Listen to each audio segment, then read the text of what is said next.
Good afternoon and welcome. My name is Rob Thacker. I'm the music director here at St. John's. We'll begin this memorial service for Barbara Hadden by singing hymn 347, the first verse only, and the words are on the back of your program if you do not have a hymnal. Please rise, embody your spirit, and sing Gather the Spirit.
May be seated.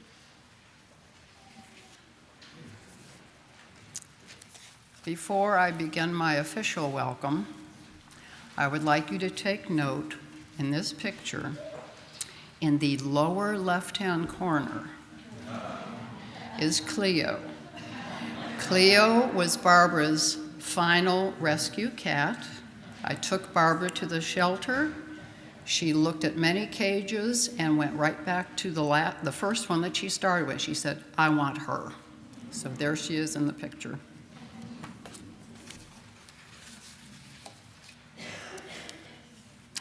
Good afternoon and welcome to the celebration of Barbara Hadden's extraordinary life and the shared memories of precious time she spent with all of us. For many of us here, Barbara was a friend, mentor, colleague, and St. John's #1 cheerleader. For her beloved family, she was a daughter, a sister, a wife, a mother, mother-in-law, grandmother, and great-grandmother. Each and every single one of those roles that she fulfilled was done so with great love, incredible insight, compassion, and dedication. Her heart was in it, and she gave freely and always generously. Today we have the privilege of hearing stories and remembrances from people who knew Barbara well, and to listen to some of her favorite music. You will no doubt come to realize, as I did some years ago, that Barbara was a true Renaissance woman. She was well-rounded as an individual, gifted, and skilled in many different areas, especially the arts. Barbara was a people person, always engaging, directing, promoting, and advocating for those she deeply cared about and for those she had never even met. Barbara was wise. She was funny, and she was accepting. She really saw all of us through those beautiful eyes of hers, right into our very souls. Today we assemble at her beloved St. John's Church to respectfully and joyfully pay tribute to a most gracious woman. And following the service, we'll gather and Crow Pfeiffer to tell stories. We'll share memories. We'll laugh and we'll cry. And we'll eat chocolates and we'll drink champagne just the way Barbara wanted us to. At this time, I would like to invite Reverend Jenn up for the chalice lighting.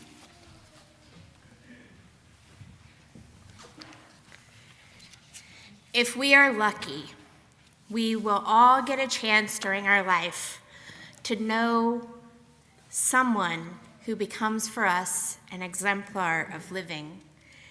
And if we are really lucky, we will recognize how they ended up passing on some of their goodness to us, if we are lucky.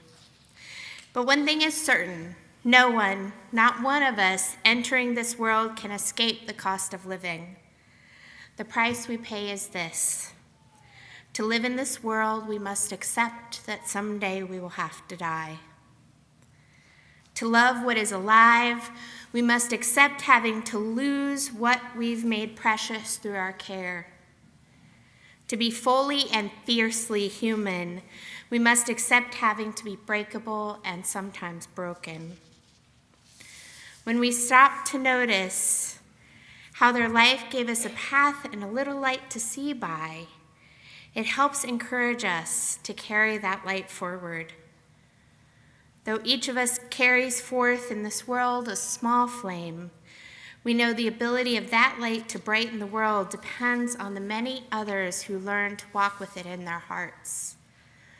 We light our chalice today to honor the life of Barbara, who lived as a truly bright light.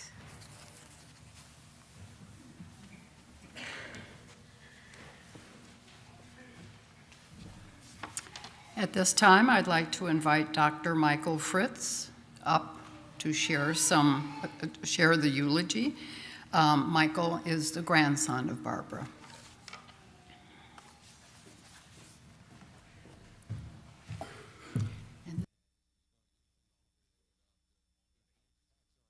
Okay, welcome everyone. So I thought about doing an extra speech, but we can just skip to the fun stuff later. So I'm going to save everybody the 3 hours I wrote down. So I'll read my Baba's eulogy. So Barbara F. Hadden, 96, of Cincinnati, Ohio, peacefully passed away at the home of her loving son and his wife on December 23rd, 2024. Barbara was born on September 16th, 1928 in Columbus, Ohio. She was the daughter of the late Gerald and Virginia Zeller, sister to Ted and Linda Zeller of Mebane, North Carolina, Virginia Jenny Sullivan of Charlotte, North Carolina, Richard Zeller of Winter Haven, Florida, and the late Gerald Zeller and Elizabeth Liz Johnston. She was preceded in death by her son Philip Fritz and her husband Richard Hadden. Barbara attended Denison University, where she studied theater alongside Hal Holbrook. She moved to Cincinnati, Ohio in 1951 as an RCA salesperson, where she met Alfred Al Fritz, whom she married and raised 2 children, Philip and David, in Paddock Hills. She was later employed at Woodward High School and became an exceedingly effective race relations volunteer in North Avondale and Paddock Hills. In 1974, she took a position at the Hamilton County Health Department.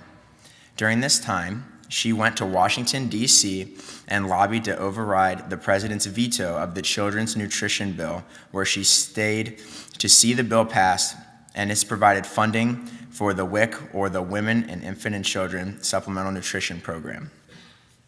On November 26, 1983, Barbara married Richard R. Hadden, the love of her life. Barbara was Richard's sidekick in any of his career aspirations, which included Not Your Mother's Gourmet Foods, LLC, Barbarici Chocolatier and Cafe, and Hadden Personal Chef Gourmet Service, while she continued her career with the Hamilton County Health Department, of course. Barbara and Richard loved to host and entertain. Over the span of 30-plus years, they hosted many friends and family members on biannual trips to France and also hosted commemorative dinners recalling their travels afterwards. As the WIC program director, Barbara guided the WIC program to 20 years of growth, development, and community expansion. For guiding the Hamilton County WIC program to its success over her tenure, Friday, October 7th, 1994, was proclaimed Barbara Hadden Day by Cincinnati Mayor Roxanne Qualls. I never knew that, actually. That's pretty awesome. After her retirement in 1994, Barbara co-directed the St. John's Religious Exploration Program for children from 1996 to 2007. During her time at St. John's, she also served as a member of the church's Board of Trustees, served on the membership committee, and sang in the choir, helped with fundraising dinners, and provided weekly flower arrangements to adorn the church sanctuary. She was affectionately known as the matron saint of St. John's by church members. Barbara was an active member of the church for over 60 years. Barbara was an extraordinary woman who was compassionate, generous with her time, and genuinely interested in others. She had a lasting impact on anyone she met. May we honor her legacy by living each day to its fullest, loving unconditionally, and finding a way to make a positive impact in our communities and someone else's life. Barbara is survived by her son, David and Laura Fritz, daughter-in-law, Mary Lou Fritz, her grandchildren, Aaron Fritz, Michael Fritz, Alexander Fritz, Shelby Fritz, and Philip Fritz. Her great-grandchildren, Aviana, Araya, Bentley, Jonathan, Eli, and Oakley. Her loving stepdaughters, Alex, Michael, Hadden Boyd, Louise Hadden and her partner, stepson Jeremy Hadden, step-grandchildren Juliet Wendell, Britton Wendell, Jamie Wendell, Victoria Hadden, Benjamin Hadden, and 6 step-great-grandchildren, numerous nieces and nephews, and her cat Chloe. Thank you, guys. Thank you, Michael. We'd like to now invite Shelby Fritz, granddaughter of Barbara, for a personal reflection of her grandma.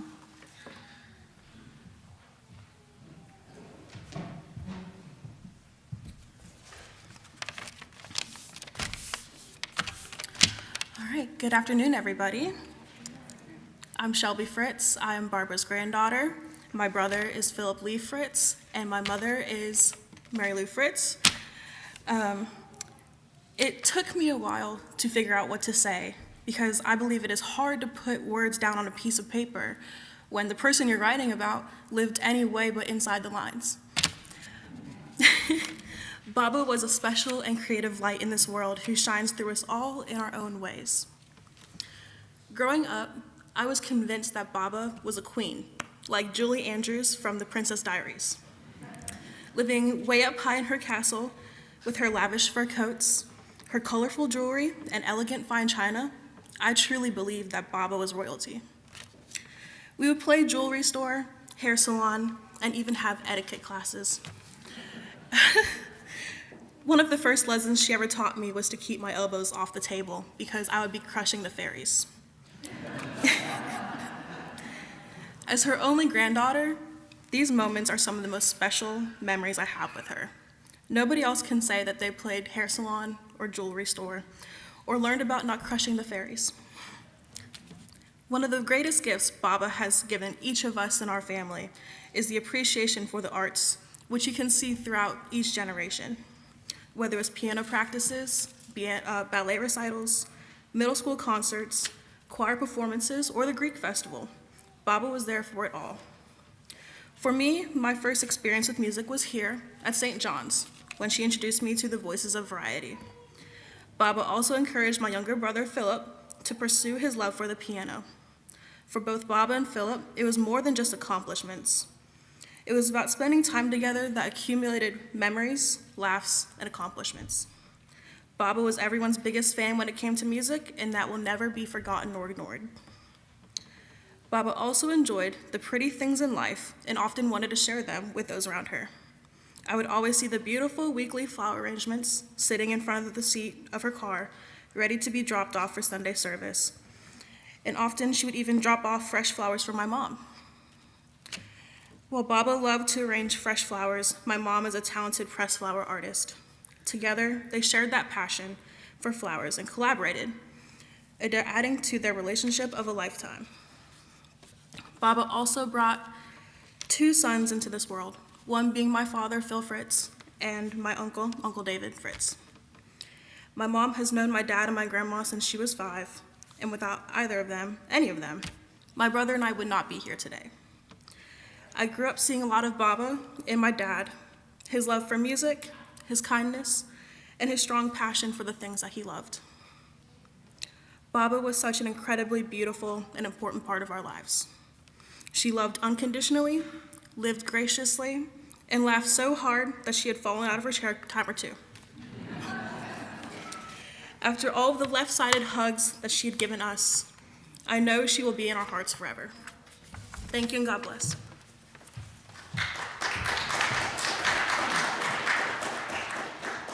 Thank you, Shelby. We're very fortunate now that Shelby's brother, Philip Fritz Jr., will be coming up now, going down there to play on Golden Pond. He is a talented pianist. Thank you.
Thank you, Philip. That was absolutely beautiful. To offer some personal reflections, Louise Hadden, who is Barbara's bonus daughter, will now join us.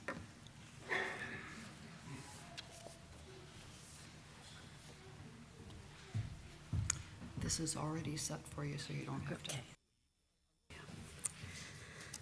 Hi, everybody.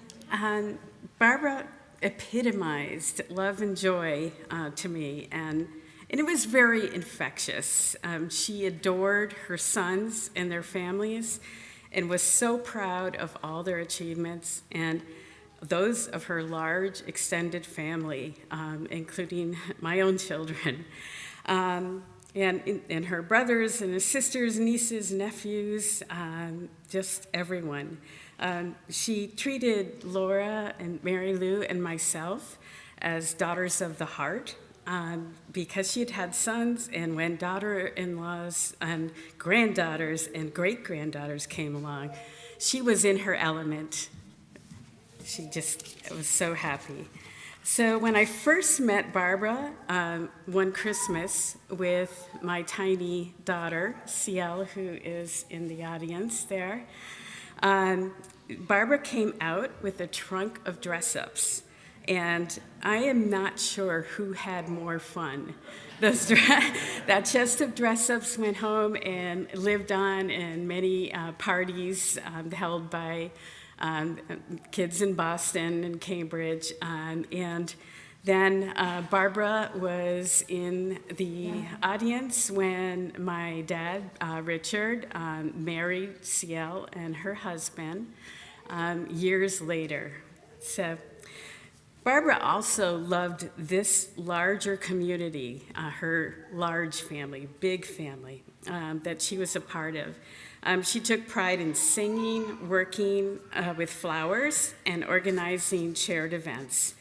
She celebrated your resilience, relished your love, and proudly pointed out everyone else's achievements, not her own. And Barbara and Richard were meant for each other. They took joy in each other, and they lived life as a great adventure with humor and love. I'm so grateful that they found each other and they shared their joy with us. Their escapades made all of us laugh, and their shared love reminded us all that humor can be healing and building. Barbara loved to travel. My brother-in-law, Michael, or my beau-frere, Michael, will talk a little bit more about France, so I'm not going to spoil too much, but she shared many life lessons during these travels. And one of the lessons that I learned after being scolded for eating lunch like an American i.e., if I were on the clock, was to truly slow down and savor life. I learned to love those 3-hour meals, really. It was a good life lesson for me to really slow down and enjoy everything. And that is probably the best gift that Barbara gave me. So without further ado, I'm going to pass the baton to Michael.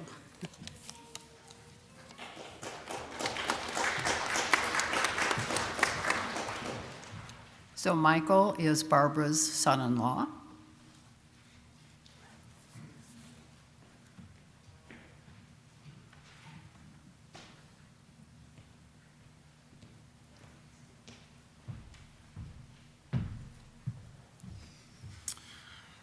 Hello, everyone.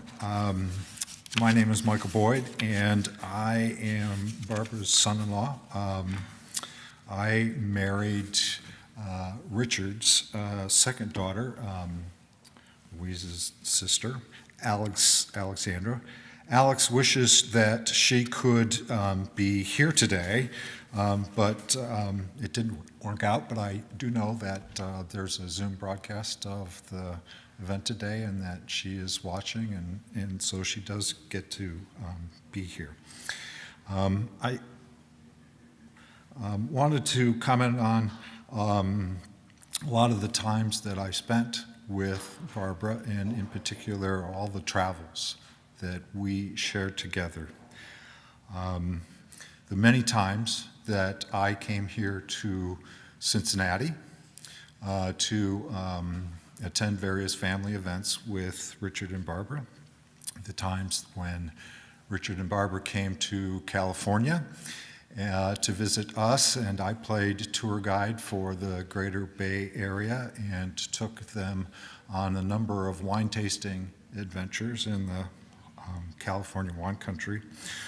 And the time when Alex and I dragged the entire Hadden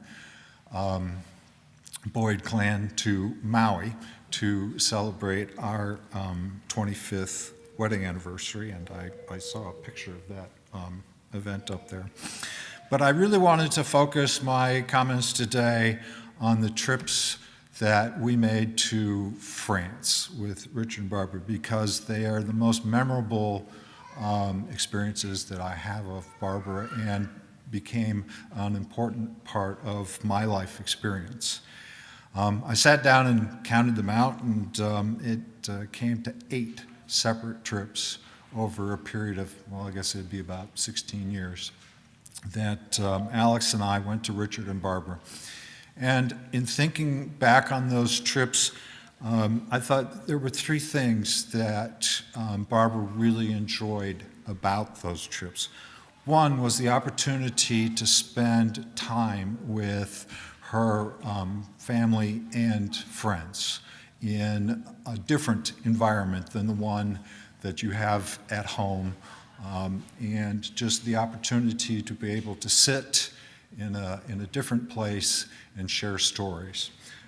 Through that, I got to meet a lot of her family who came on those trips, as well as some of people from the St. John's community who also attended on those trips.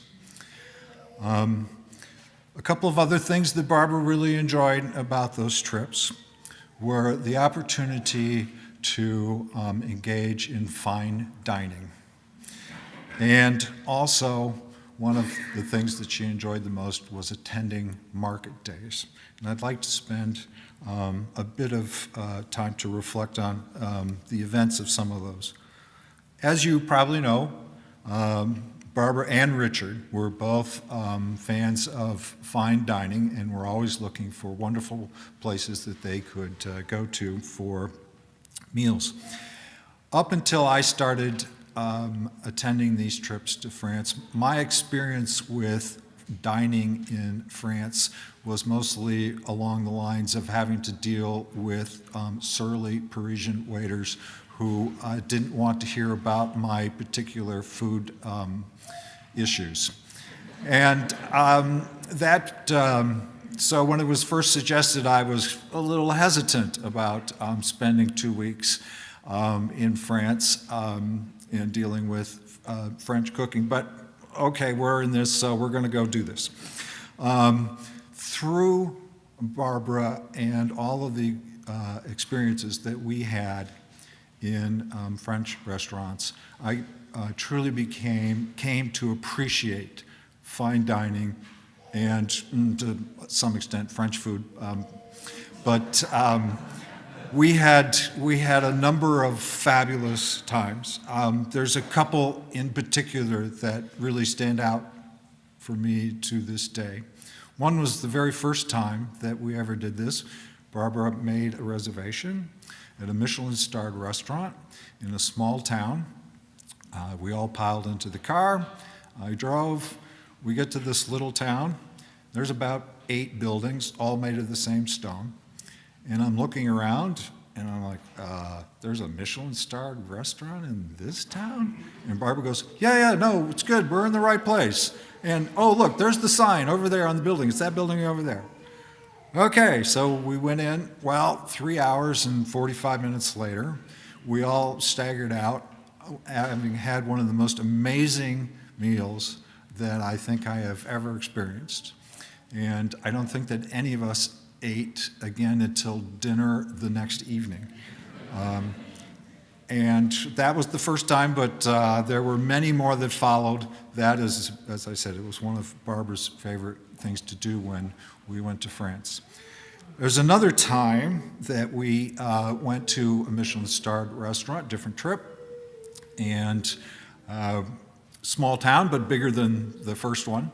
And we arrived for lunch, and we sat down. We were the only people in the restaurant. I think there were 8 of us, if I recall right.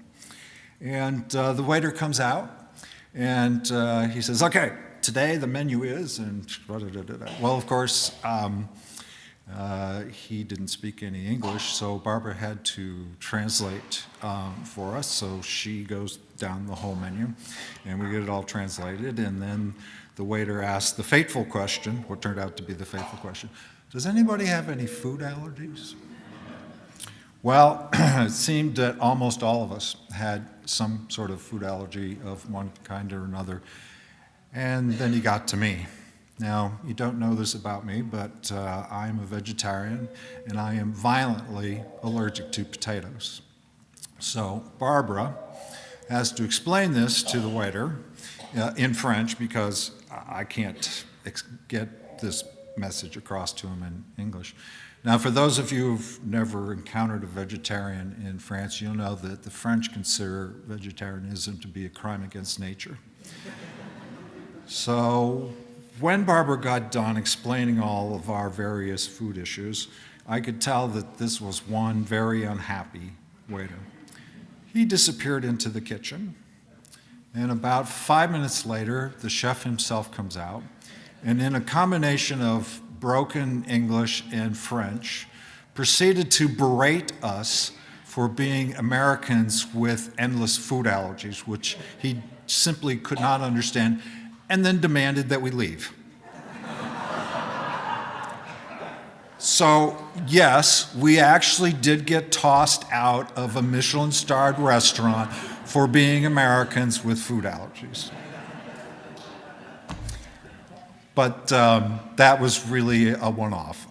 All of those meals turned out to be fabulous, and as I've said, gave me an appreciation for fine dining that I would not otherwise have developed.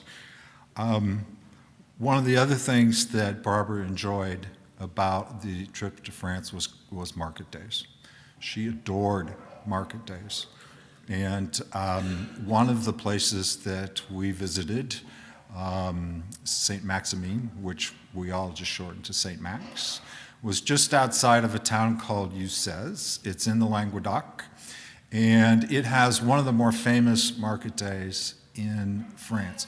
The market day was on a Saturday, and it literally took over the entire town. And we would get up early on Saturday, and we would drive, trying to find a place to park. Could be quite difficult, and we spent most of the day wandering through the market. It really was a fabulous experience, and for an American who's used to going to supermarkets, it was certainly a new experience in buying anything, food or otherwise, and Barbara immensely enjoyed them. And if you know market days in France, a lot of towns have them. They're on different days. So when we were on these trips, we would go to many market days, not just the one in ICUUW. But for me personally, one of the things that I took away from the trips to France was something totally unexpected. Because we were there for 2 weeks, it gave us the opportunity to explore the local countryside. And at that time, I had had developed a small interest in ancient history. And if you've ever been to southern France and wandered around, you know that it's rich in the remains of the era of the Roman Republic and Empire. And I spent many of my days driving around, exploring the countryside, sometimes legally and sometimes maybe not, and trying to find ruins that I could explore. When I got done with my day's adventure, my job was to return to the house and during dinner to regale everyone with stories of what I had seen during the course of my adventures. And I come back to our stay in St. Max. We stayed in St. Max 3 separate occasions.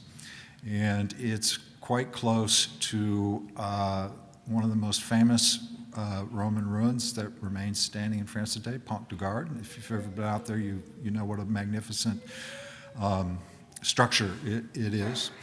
And because we made multiple trips to St. Max, I had the opportunity to explore the aqueduct from its origin, which was immediately south of ICUUW, all the way to its final destination of the modern city of Nîmes. And those trips sparked a fire in me to explore Roman archaeology more than I had at that point in time. And as a result, today, I am a working field archaeology, working in both Roman and Etruscan sites. I've been doing it for about 15 years now.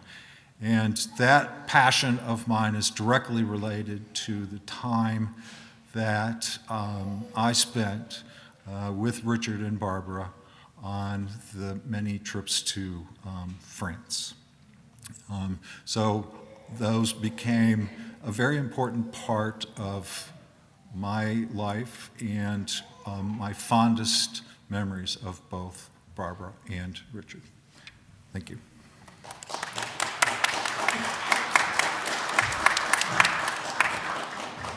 Before I invite the choir up, this next piece, sticking with the theme of France, is Dilettante by Morten Lauritsen.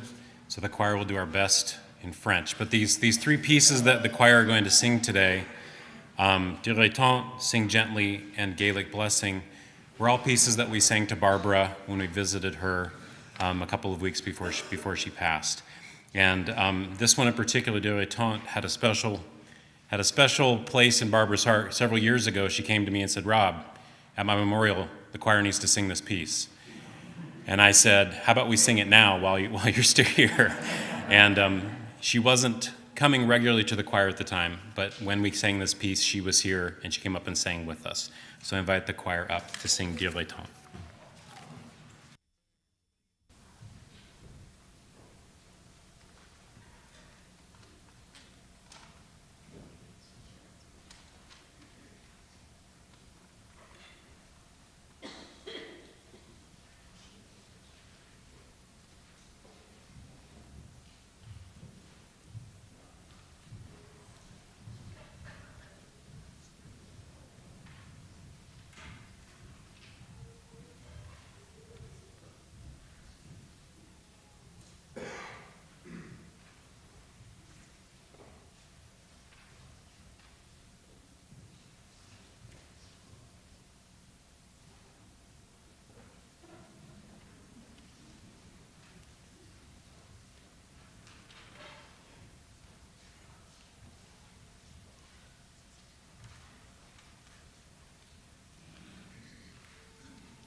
That was really exquisite. Thank you. I'd like to invite Virginia Sullivan, Barbara's sister, to come and share some memories. I'm so glad you're here. Don't move the mic. Don't. Now, I hope you heard her singing along without the music. Okay, well, Barbara was my older sister by 9 years. So to me, she was like a distant star in the universe. She, while I was in elementary school, she was in every theatrical production and musical and operetta in her high school. And of course, I had to attend. Later in our lives, I decided to come from Columbus to the University of Cincinnati. And I was in the nursing program, which meant we lived like nuns. We were not allowed to go any place on the weekend that wasn't our family member. So I could get out for the weekend and stay at her house. It was the saving grace. I would not have finished without that. She paid for my sorority dues. She was like, we got to know each other. Then I lived on the West Coast for 12 years. We both had 2 children. We both sang. There were so many parallels in our lives, it's unbelievable. I was 3,000 miles away, and we both got our hair cut short at the same time, in the same week. And then when I moved back to Cincinnati, she saved me. We brought our kids up together in Paddock Hills, and it was just a wonderful life. I was saddened to move to Akron and then to Charlotte, North Carolina, but I would come back 3 times a year, spend a week. We always ate at the Sugar and Spice, you can't miss that. First Watch and Joseph Beth every trip. Now, my assignment from Barbara was this. I was to speak to you about the French trips. I sort of got preceded here, but that's okay. She asked me, she made an assignment to me to speak about the French trips, and I am absolutely delighted to do so. In 1983, shortly after their marriage, Barb and Richard decided to travel, and they picked France as their favorite destination. So every other year, they would spend a month traveling around France, staying a few days in one place, then moving on, and then packed everything up and had to move. And she complained about the small French stairways. You had to haul all your luggage up these little tiny elevators and stairways. Realizing how towering this moving around and packing, they hit on another idea. Rent a place in one location and stay there the whole month, enjoying the sights and the cuisine. They ate breakfasts and dinners at home. Of course, there were no small talents in that department. And the lunches were out, usually at the markets. There was no lack of chateaus, caves, historical sites, natural beauty, and much more wherever they were parked. Then came the brilliant idea to invite some friends and family to join them for a total of about 16 trips. Some came for a month, some came for 2 weeks. I'm sure there are many in this gathering that enjoyed that opportunity. I'm not going to ask you to raise your hands. So here was the situation. We'd have coffee and breakfast in the morning. You would walk down to the bakery and get the croissants, fresh baked.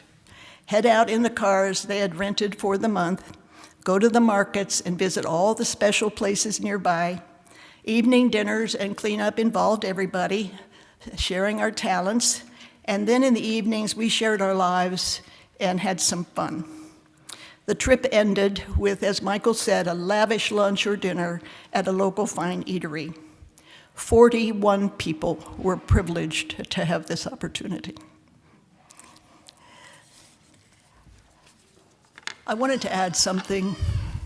I was told by a grief counselor one time, "You are not mourning her, you're missing her. And that is absolutely true. Thank you.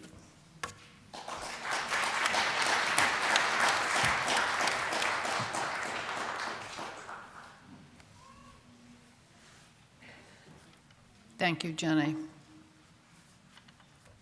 I'd like to invite Mary Darner, church member and dear friend of Barbara's, to also reflect and share some memories.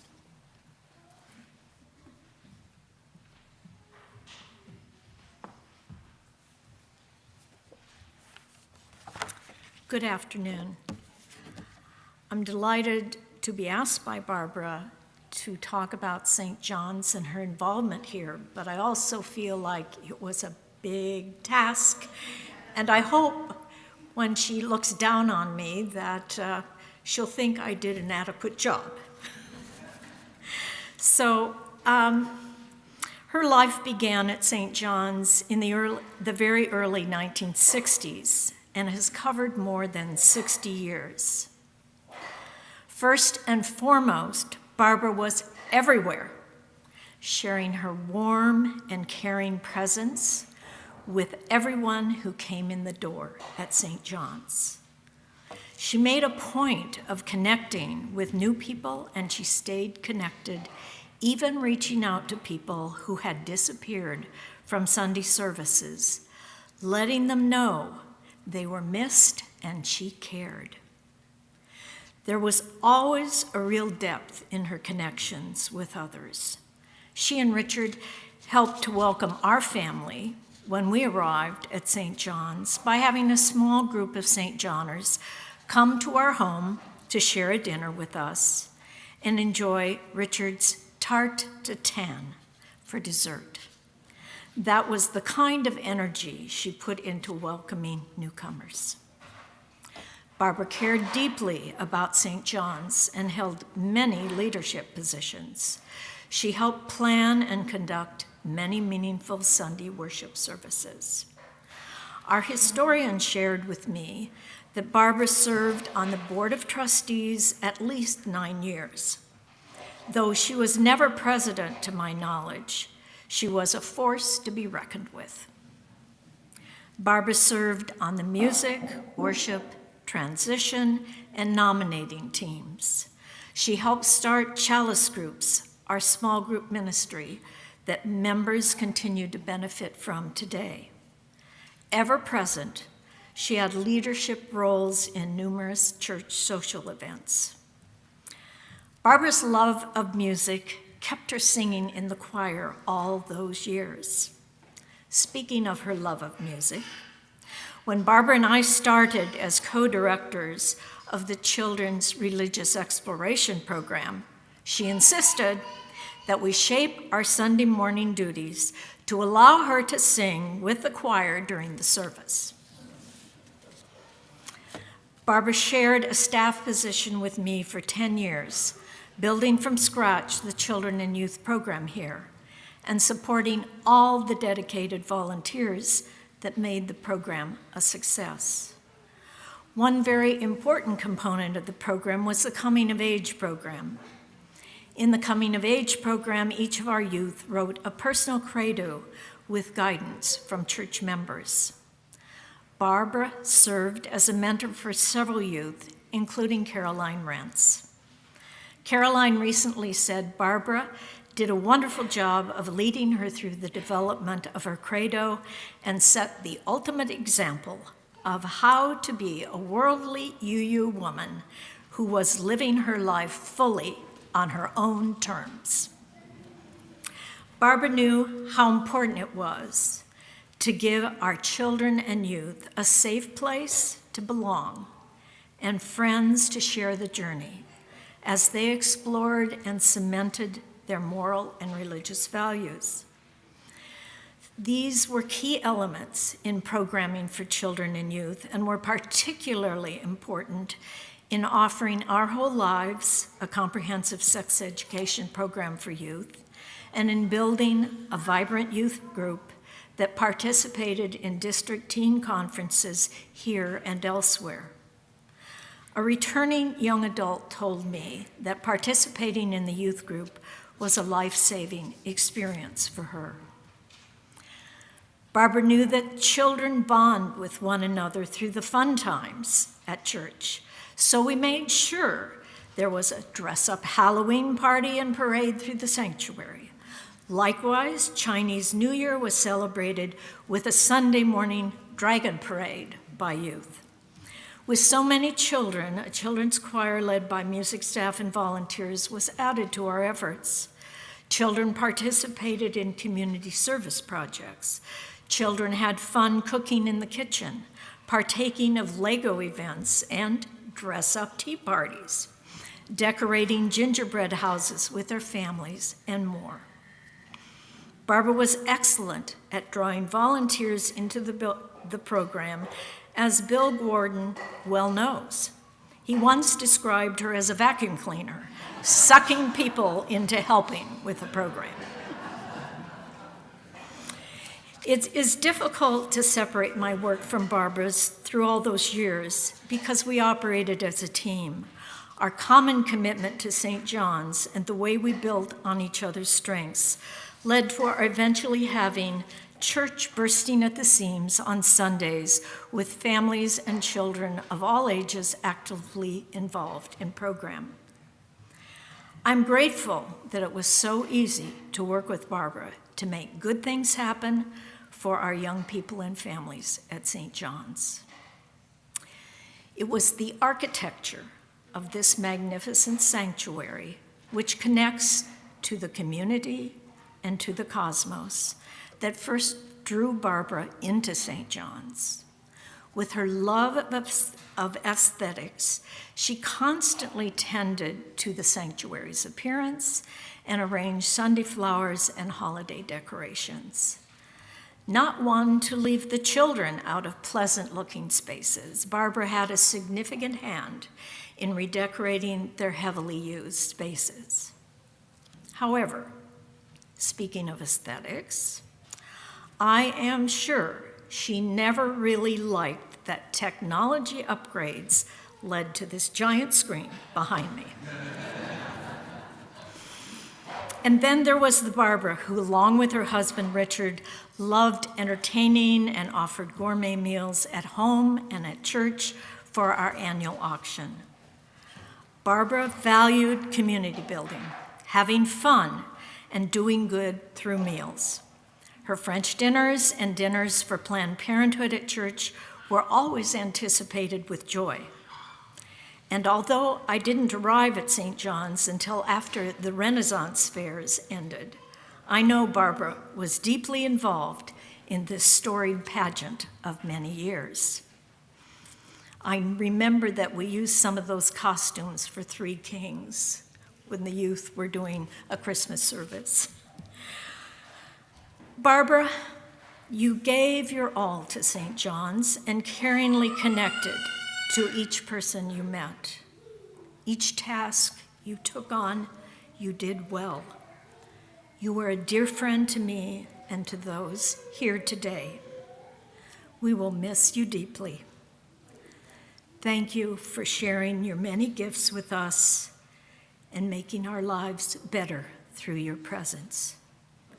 We will take forward with us your example of how to be a loving, giving person to all, how to be a leader dedicated to enriching our beloved community, and how to make sure there is fun along the way. Thank you, dear Barbara. Blessed be.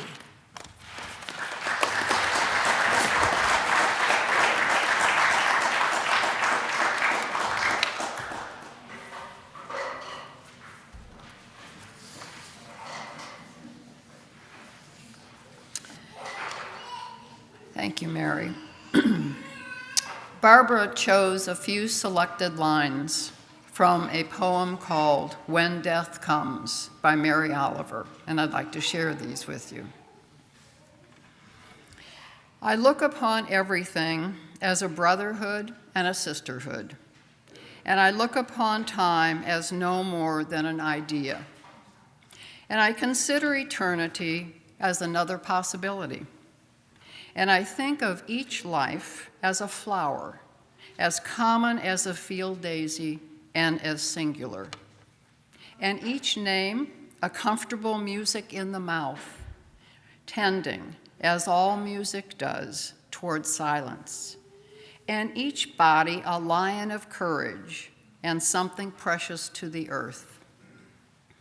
When it's over, I want to say all my life, I was a bride married to amazement. I was the bridegroom, taking the world into my arms. When it's over, I don't want to wonder if I have made my life something particular and real. I don't want to find myself sighing and frightened and full of argument. I don't want to end up simply having visited this world.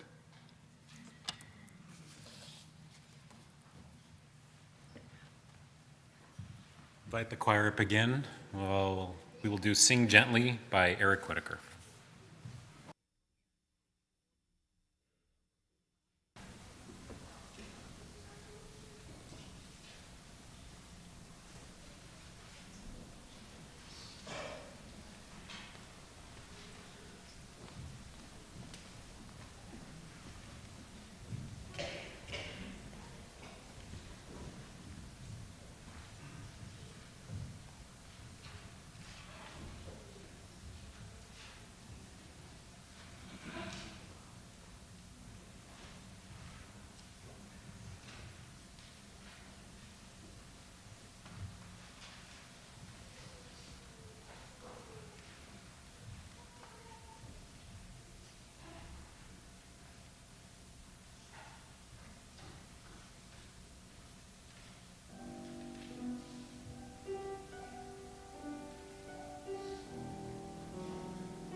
That was so beautiful. Thank you so much to our choir.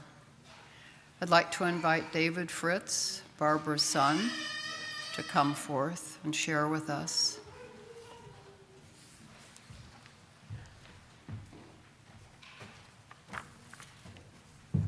Thank you all for being here today to join us in celebrating the life of my mother, Barbara Hadden. I want to be clear about her wish that this is exclusively a celebration for all of us that had the opportunity to know and experience her love. She was a wonderful mother, grandmother, great-grandmother, and a friend. We had so many great experiences together at home, enjoying amazing meals with her and Richard, vacationing at a rustic cabin at Whiskey Lake, Ontario, Canada, family beach vacations in Myrtle Beach, and our various travels throughout the French countryside are things I'll never forget. In the past few weeks, I've been trying to process everything she meant to me and what an enormous influence she was for me and my children. I was at my home church for the first time in many months since she had passed, and I ran into a friend who had recently lost a loved one. She offered her condolences and went on to tell me ways to help remember those who mean the most to us. She said, remember the smells of the kitchen, remember the restaurants you went to, the movies you watched together, the holidays, anything that allowed you to have a connection to that person and the love you shared with each other.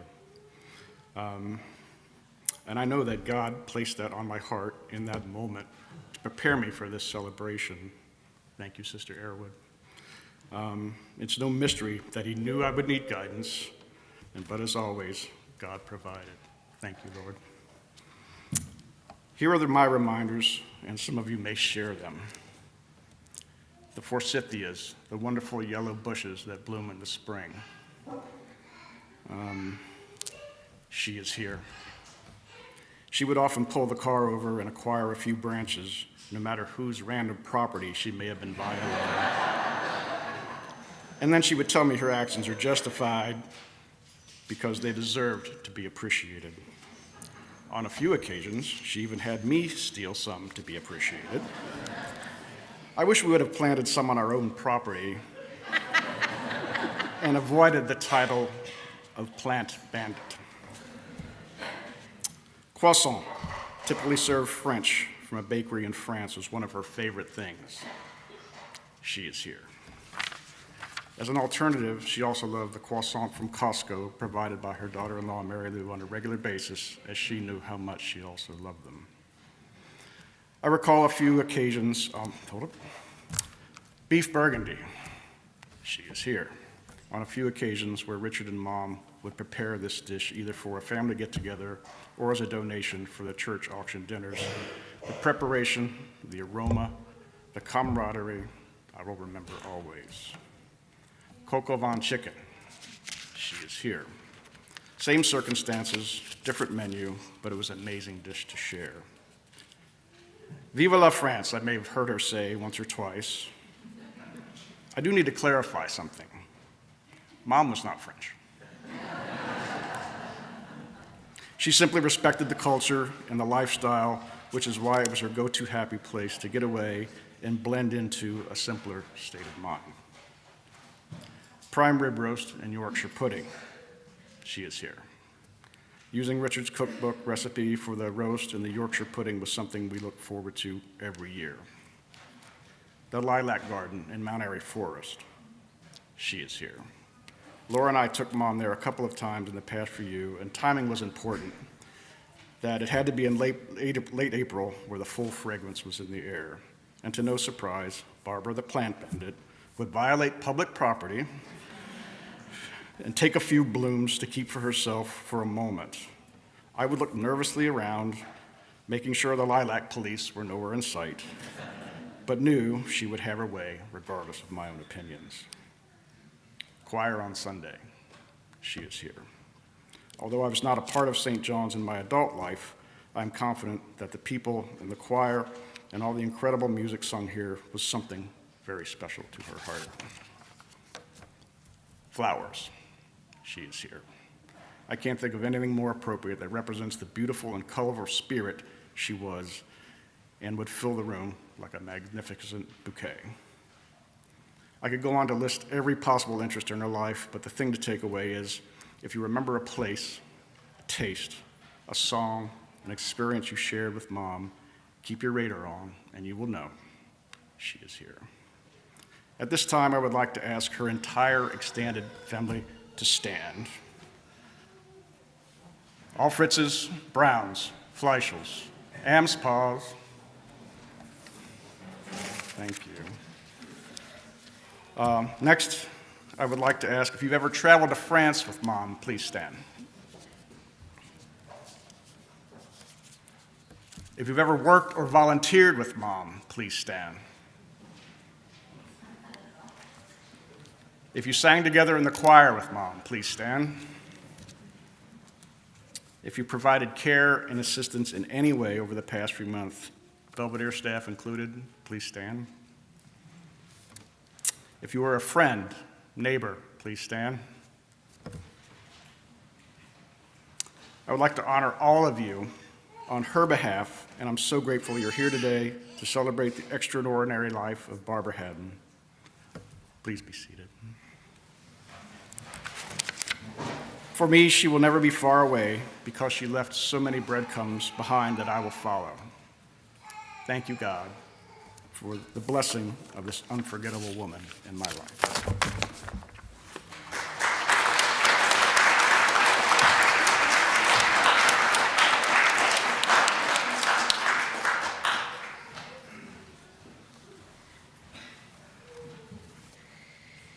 As we've seen today with David's invitation, Barbara has touched us in so many different ways.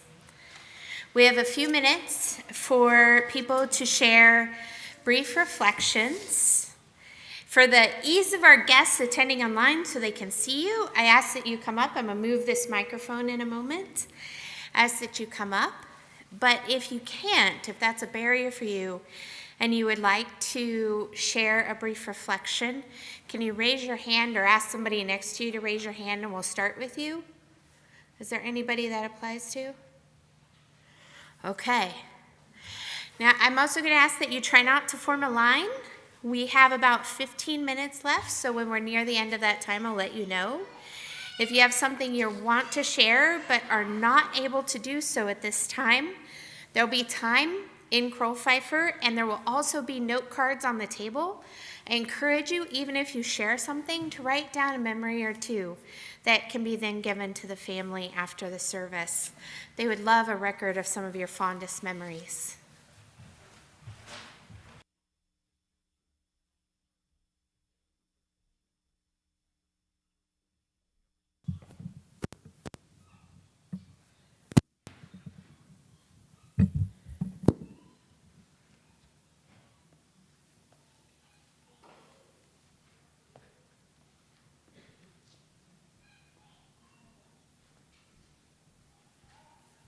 Well, hello. My name is Frank Meyer, and my wife Karen Miller is sitting there. And we have been neighbors with Richard and Barbara and Richard, for most of the time that I've been here in this country, since 1999. And, we shared in a lot. We've been in St. Mark's, and we heard Michael's regaling about the Pont du Gard and so on. But at home, it was just great to just live one door from Hadden's, and we helped each other. We actually met them first here and went to one of their church dinners that they auctioned off. That's how we learned where they lived, and so when the apartment right next to them was available, and we needed one, hey, there you go. And yeah, so we shared a lot. We helped each other with our dinners, and we came over for wine and cheese and a good chat. I was a frequent help her with all things IT. Both Barbara and Richard, Barbara had the tendency to press the wrong button in her email program, and suddenly everything was in the wrong place, or the Wi-Fi troubles, or printers, or deleted files, and so that was our life together. And I'm sure there's a lot of it that I'm still missing, but I don't want to take up all your time.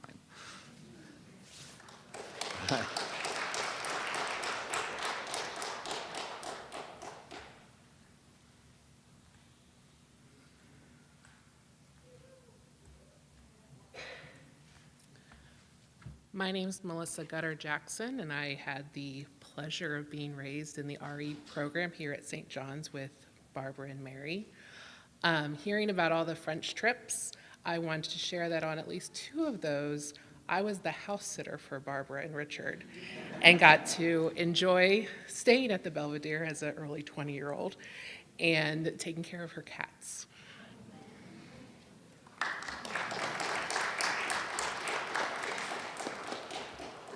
Actually have a message from Nina Talley.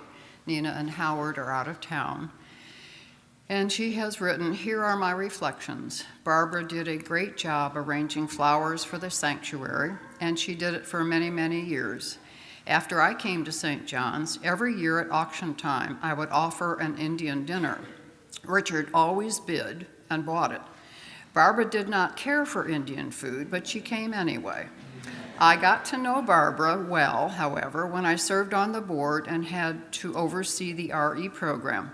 She really enjoyed the kids and worked well with them. She conducted one of the first chalice groups that I ever participated in. After I retired, Barbara and I would go out to lunch on a regular basis. She had invited me to France with other women friends, but unfortunately, I had had eye surgery, and because of some complications, it wasn't advisable for me to go. It was not until her 90th birthday celebration here at church that I realized that our birthdays were only one day apart. Since then, I tried to arrange a get-together to celebrate our birthdays. I will truly miss her." From Nina.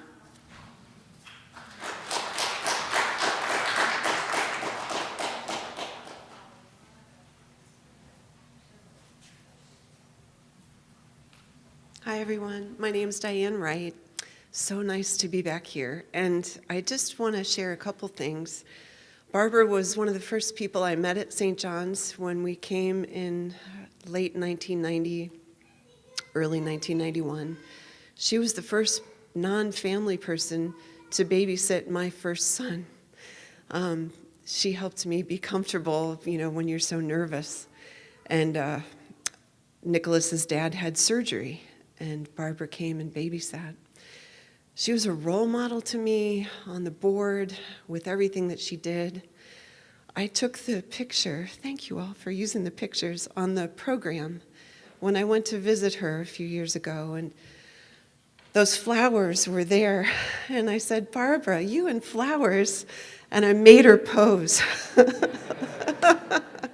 like that. And this picture is from my wedding with Howard just a few years ago. And when Howard first came to St. John's, the very first person he met here was Barbara, who sat upon him at the door and said, "I don't know you, welcome."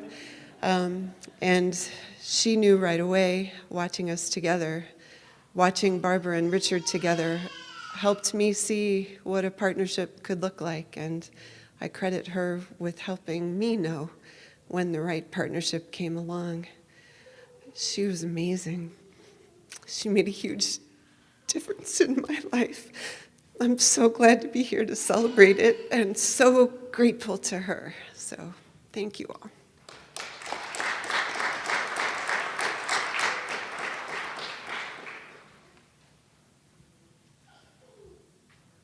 My name is Barbara Gomes. Ron Hoffman, my husband, and I have been absent members for a few years, and being here makes it more anxious to get back more frequently. But my story involves flowers. I can't remember when this happened, but at some point, Barbara decided that she would like to cultivate some people who are willing to do floral arrangements. So she offered a class in floral arranging. And I still remember some of the points she gave, but I also remember some of the stories attached to it, because she would take lessons from all kinds of people and willing to share that and her expertise and willing to share what she enjoyed doing was just a wonderful experience. So I know she will be missed by everybody, but I have my little special corner.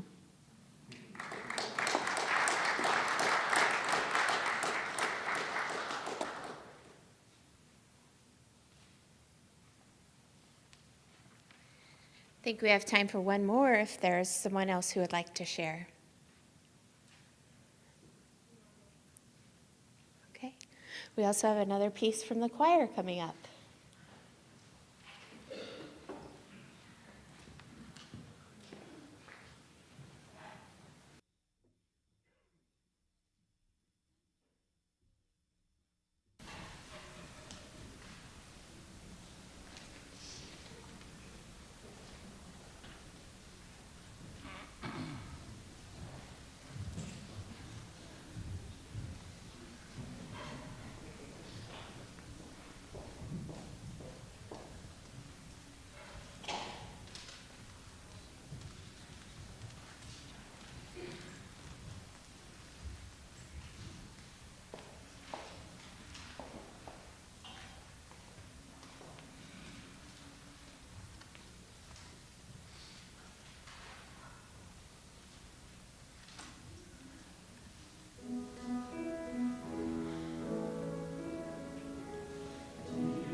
That was lovely. Thank you.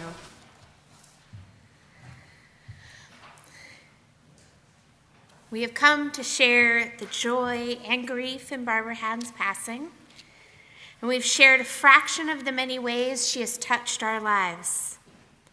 We have celebrated who she has been to all of us. But before we extinguish this chalice, let us acknowledge that we will not, we cannot extinguish the love she has showed us, or the memory of her, or the love we carry forward. This congregation and many other lives have absorbed so much light from Barbara. We will all continue to reflect that light into the lives of people we encounter even years from now. May we always be able to see Barbara's light reflected in all we do, and remember and smile, knowing her light shines from us too.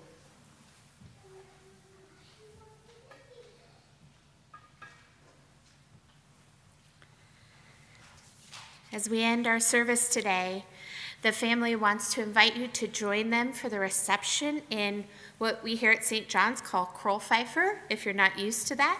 It's the room, if you go out those doors, kind of catty corner across the way. You'll see people heading that way, follow them. There's food and drink there. And as I mentioned before, there will be cards on the table. You can write down memories. There's a basket on that wall. It's gold. So please leave your memories for the family.